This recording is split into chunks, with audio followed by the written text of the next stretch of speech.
오늘은 니체의 철학에 대해 이야기해 보려고 합니다. 그는 서양 철학사에서 두드러지는 인물 중 하나로 그의 사상은 오늘날까지도 많은 사람들의 관심을 끌고 있는데요. 특히 사회주의를 표방하고 있는 중국에서도 니체는 여전히 인기를 얻고 있다고 합니다. 그렇다면 니체의 철학이 왜 현재까지 이렇게 큰 관심을 받고 있는 것일까? 그 이유는 니체가 우리의 통상적인 가치관을 뒤집는 새로운 가치관을 제시하고 있기 때문입니다. 그는 기존의 선과 악이라는 가치관을 버리고 강함과 약함이라는 새로운 가치관을 내세우고 있습니다. 그는 선하고 착한 것보다는 강한 것을 추구해야 한다고 주장하며 이를 통해 우리가 더 강건한 삶을 살아갈 수 있다고 말합니다. 하지만 이 강함의 의미를 잘 이해해야 합니다. 그가 말하는 강함은 약한 자를 괴롭히거나 지배하는 것이 아닙니다. 오히려 진정한 강함은 동등한 자들과의 경쟁, 자기 자신에 대한 엄격한 통제, 고통과 고난을 성장의 기회로 삼는 것에 있다고 믿습니다.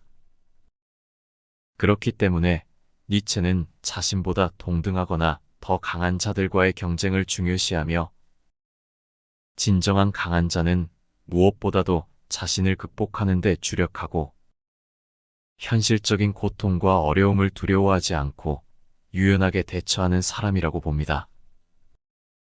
물론 이러한 니체의 철학은 다양한 해석을 받을 수 있습니다. 그러나 그의 핵심 사상은 그의 첫 작품인 비극의 탄생으로부터 시작하여 그 후의 작품들을 통해 이어져 왔습니다. 이 작품들은 니체의 사상을 구체화하고 염세주의와 니힐리즘과의 대립에서 그의 새로운 가치관을 제시하려는 시도를 담고 있습니다. 그래서 여러분은 니체의 철학이 어떻게 형성되었는지, 그리고 그의 사상이 어떻게 다양한 역사적 배경과 영향을 받았는지 알아보는 것이 중요합니다. 이를 통해 우리는 니체의 철학을 더 깊이 이해하고 그의 생각이 오늘날까지 이어지는 이유를 파악할 수 있을 것입니다. 그가 살던 시대는 신은 죽었다라는 그의 말이 시사하는 것처럼 기독교가 사람들의 삶을 지배하던 시기였습니다. 하지만 그 시기에는 기독교의 영향력이 상실되고 자연과학과 기술이 발전하여 사람들이 신앙을 잃게 되었습니다. 이로 인해 물질주의와 쾌락주의가 번성하게 되었습니다. 또한 민족주의와 제국주의가 전 유럽에 걸쳐 물결치고 있었습니다. 이 시대는 근대국가의 발전과 함께 빈부격차가 심해지고 사회주의와 무정부주의 운동이 활발했습니다. 니체는 이 시대적 변화를 토대로 자신의 사상을 전개했습니다. 그는 근대국가가 정의나 평등과 같은 슬로건을 내세우지만 실제로는 부와 권력을 추구하는 제국주의적 힘을 지향한다고 보았습니다. 또한 국가는 국민들을 기술 교육으로 조작하여 자신들의 목적에 이용하는 경향이 있었습니다. 그는 동시에 물질 문명의 발전과 함께 빈부격차가 심화되며 사회주의와 무정부주의 운동이 나타났다고 지적합니다. 그는 이러한 시대적 배경 속에서 자신만의 예술 철학을 전개했습니다. 예술을 통해 삶을 정당화하고 삶의 자극제로 활용하는 중요성을 강조했습니다. 그러나 모든 예술을 그렇게 본 것은 아니며 일부 예술만이 삶의 정당화와 자극제 역할을 할 수 있다고 생각했습니다. 그는 또한 자연주의와 유미주의를 비판하며 예술에 대한 자신의 견해를 제시했습니다. 그는 자연주의가 인간의 의지에 영향을 주며 사물과 세계를 변모시키는데 의미가 있다고 봤습니다. 이와 달리 니체는 진정한 예술가는 사물과 세계의 근본적인 특징을 드러내며 변모시킨다고 주장했습니다. 그리고 니체는 예술이 삶에 밀접한 관련이 있다고 봤으며 가치 판단을 통해 예술이 삶을 평가하고 자극하는 것을 강조했습니다. 그는 예술이 순수한 아름다움만을 추구하는 것이 아니라 삶과 함께 묶여 있다고 보았습니다. 요약하자면 니체는 시대적 변화와 사회적 상황에 영향을 받아 자신만의 예술 철학을 형성했습니다. 그는 예술을 통해 삶을 정당화하고 자극제로 활용하는 것을 강조하며 자신의 독특한 사고를 통해 예술의 본질을 탐구하고 비판했습니다. 이로써 니체는 예술을 통해 삶과 인간의 본질을 더 깊게 이해하려는 노력을 보여주었습니다. 그는 그리스도교의 붕괴 이후 근대 사회가 니힐리즘에 빠졌다고 보았습니다.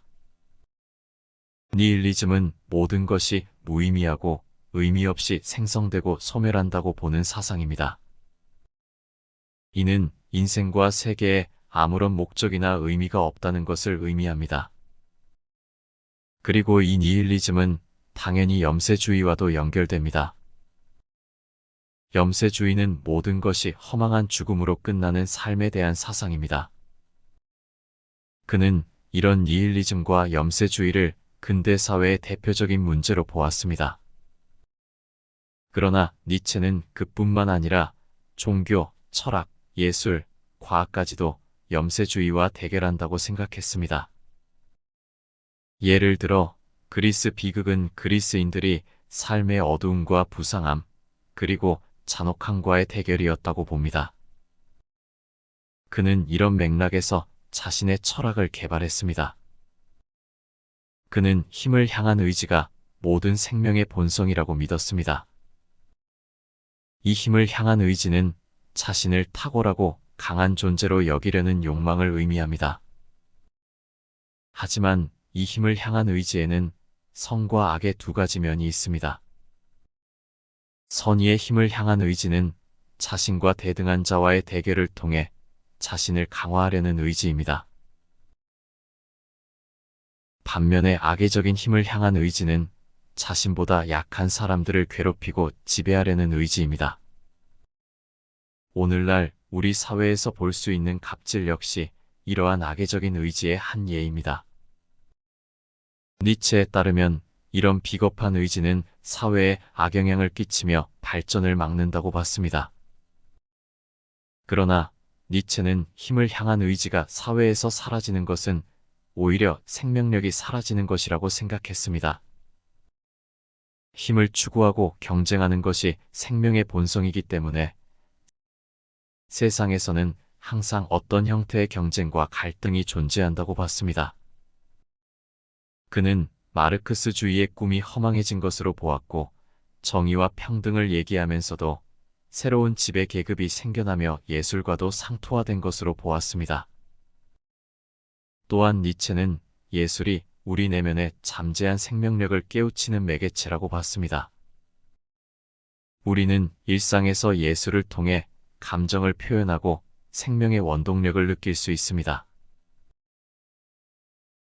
그동안 인간이란 무엇인가? 라는 질문이 철학을 지배해왔습니다. 우리는 스스로를 잘 이해하고 있을 것 같지만 사실은 그것이 어려운 문제입니다. 그는 이런 문제를 다루며 인간의 본질과 의미에 대한 고찰을 펼쳤습니다. 우리는 음악을 통해 강렬한 감정을 느껴보거나 예술 작품을 통해 이전에는 간과했던 아름다움을 발견한 적이 있을 것입니다. 또한 예술은 과거의 상처나 우울증을 극복하는 데 도움을 줄 수도 있습니다.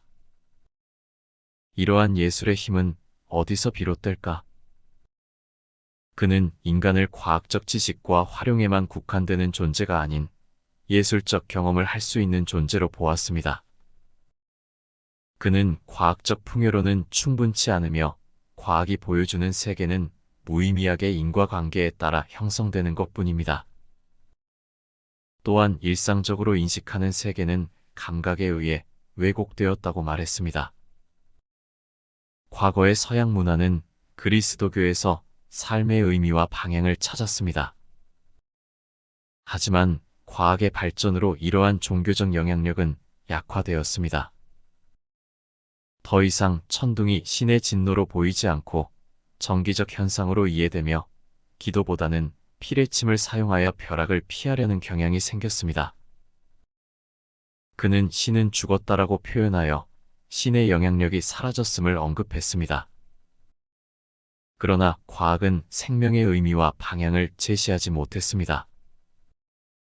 이런 맥락에서 예술, 특히 음악은 중요한 역할을 할 수 있습니다. 음악은 철학적 이해를 넘어 인간과 세계의 본질을 표현할 수 있는 독특한 매체입니다.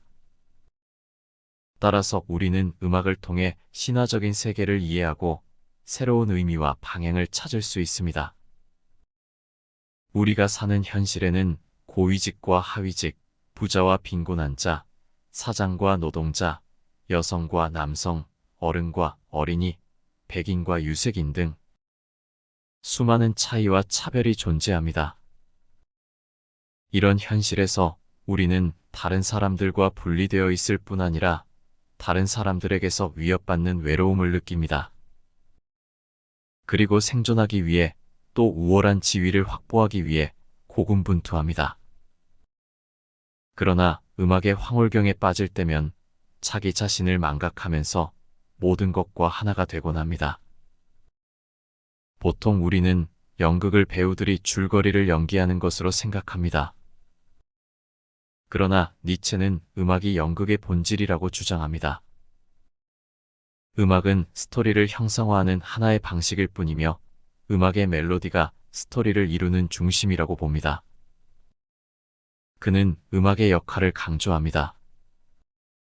무대에서는 배우들의 몸짓과 언어가 주도하고 있지만 이를 지배하는 것은 음악이라고 말합니다.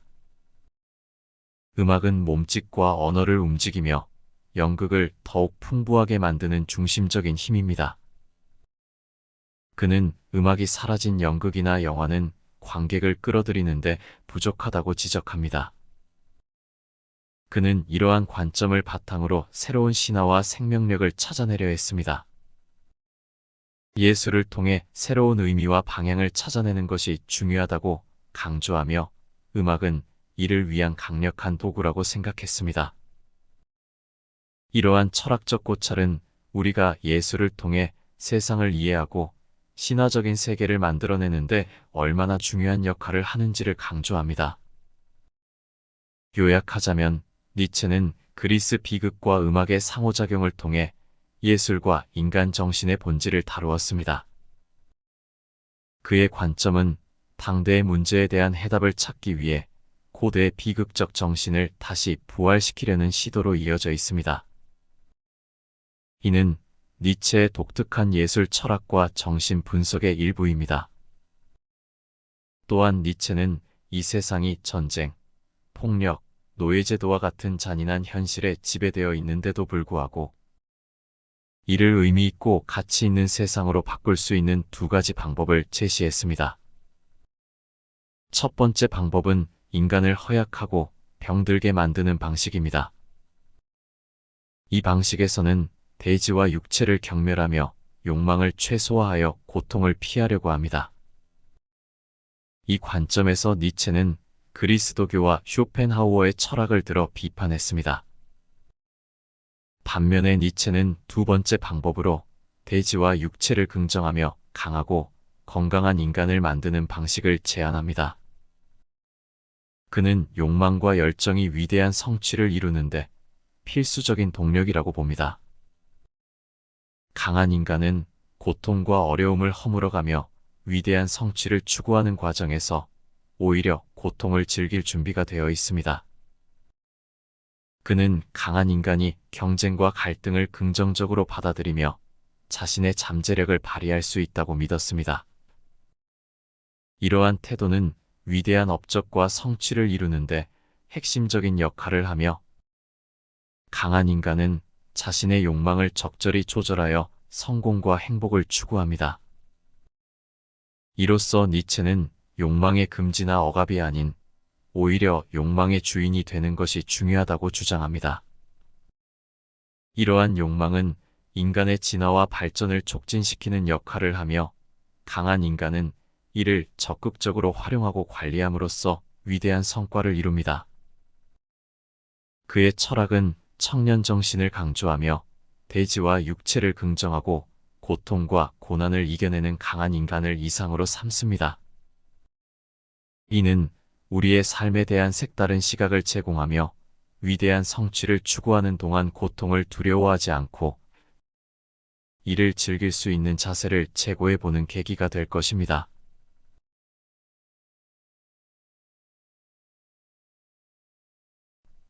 허무의 늪에서 삶의 자극제를 찾는 철학 수업. 이 책은 니체의 통찰을 통해 현대인들이 주어진 운명과 무력감에서 벗어나 마음의 생명력을 찾고 삶의 주도권을 되찾을 수 있는 방법을 제시합니다. 주로 니체의 비극의 탄생을 기반으로 예술, 인간, 그리고 세계의 본질에 대한 니체의 사상을 탐구합니다. 이 책은 니체의 사상을 이해하는 것뿐만 아니라 철학의 세계로 독자를 끌어들이려고 노력하며 나일리즘과 염세주의의 극복 문제에 중점을 두어 이야기합니다. 이렇게 다른 철학자와 니체의 사상을 비교함으로써 각 철학자의 고유한 사상적 특성을 명확하게 드러내고자 합니다.